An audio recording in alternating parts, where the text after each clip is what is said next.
Ray Ramirez, it is a thrill to be with you. Well, it's my joy to be with you today. Just so you know where we are, we're here in Jerusalem, and you are an associate pastor of one of the major ministry works here, King of Kings, correct? Correct. The name Ramirez doesn't sound Jewish. Well, some people might argue that, but to be positive of my Jewish heritage, I don't have any evidence. So.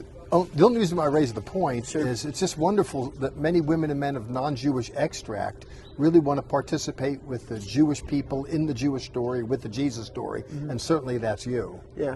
Now, you don't come from that, though. My understanding is you come from a very scientific background as opposed to a religious one, correct? Well, I grew up, both my parents were involved in ministry. My mother more so as a music minister in my youth, so I was involved in ministry from a young age. My father, to your point, worked in the space industry. I grew up in Central Florida, just east of Orlando, and my father was part of the space programs from the pre-manned missions all the way through the Mercury, and then the Apollo missions all the way through the space shuttle. Yeah, that's what I meant. That's fascinating. A lot of sechel, a lot of smarts. He was trying to understand the universe and help people to get to it. Now, Sure. biblical literature was endeavoring to offer a telling of the universe too, and therein Sure.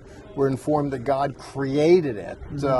What are your thoughts from your background about just the miracle of human existence on this lonely planet in the middle of nothing, literally out here in the solar system? Well, I've been intrigued by, again, the science has done, I think, a lot to try to explain the hows of our existence. How did these things come into being? How is it that our planet exists in the right distance, and it's on the right angle, and it has the right attributes for us to be sitting here today and breathing air and talking to one another? But the thing that is always lacked is the why. Why do these things exist? This is what science can't touch. There's a motive behind it, and I think in the context of the miraculous, there was always a why. There was always a motive for the miracle. It wasn't just random happenstance.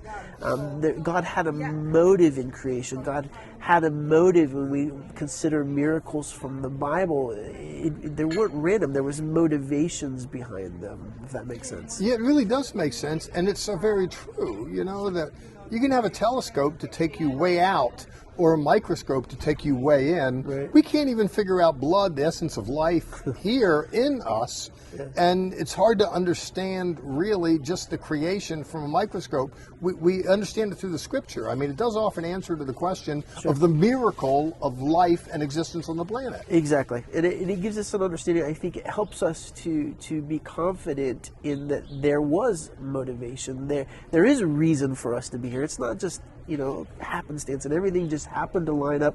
I remember reading an article just from a scientific journal, was talking about the odds of all of the different variables that needed to be in place in regards for life on Earth to exist. And the writer of the article went to the point and said the odds were not just merely like winning the lottery, but the odds were winning the lottery millions of times over. Right. In succession. Yeah. Now, I'm really interested in statistics in a university life. I went to Cambridge University, and the language was statistics, and it is fascinating. It's hard to come to terms with the math that gives an explanation for the origins of life and the maintenance of it here on the planet. Right. Thus, a miracle. Exactly. Now, It's not explainable through normal means. Okay. Now, what's your understanding of the why, that miracle? I mean, what's a creator up to in wanting to do this? I mean, Reverend, what do you think? Oh, I believe God's heart is always for good. So if I had to take my own take on motivation, God's intent for creation and for our existence was good. His purpose was good towards us as His creation. That's His motivation, and His outworking through creation was to accomplish good. To bring goodness. Yeah, that's into the ideal, existence. the preferred scenario, but a lot of bad happened. We read that right after the creation narrative. Sure. Do you believe personally that God is still in the business of doing good by virtue of restoring people, the miracles of restored health, restored relationships, restored finances? What's your Sure, on that? sure.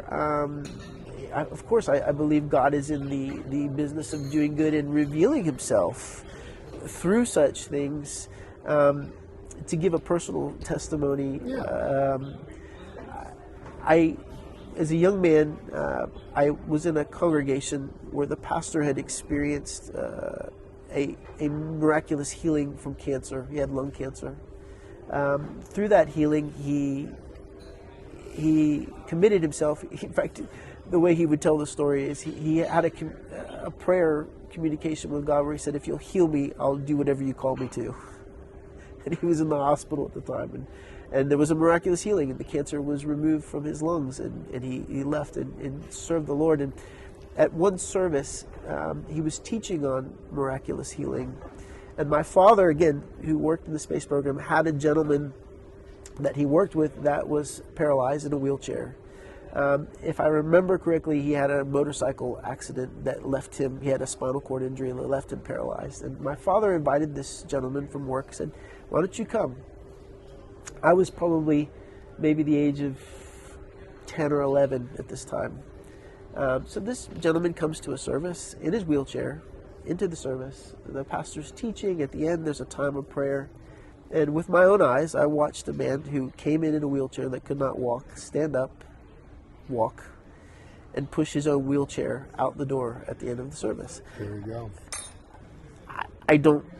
I'm a young man, but I don't know how to explain this. If it had been someone that I had no reference to or no context, but this man worked with my father, so there's a relational context there. So what is this? Yeah. What do you do with this? Well, it's a great story, and Pastor Ramirez, thank you for sharing it. You're welcome. You kind of gave us a window into how God was at work in creating the world, Sure. sustaining us in the world, and even people that hit road bumps on the highway of life as they make their way through the world. Sure. God has a way of healing, whether it's lung cancer or getting out of a wheelchair. It's a great story to tell. Thank you for giving me a few minutes You're welcome. and giving me a telling of it, Pastor. My pleasure.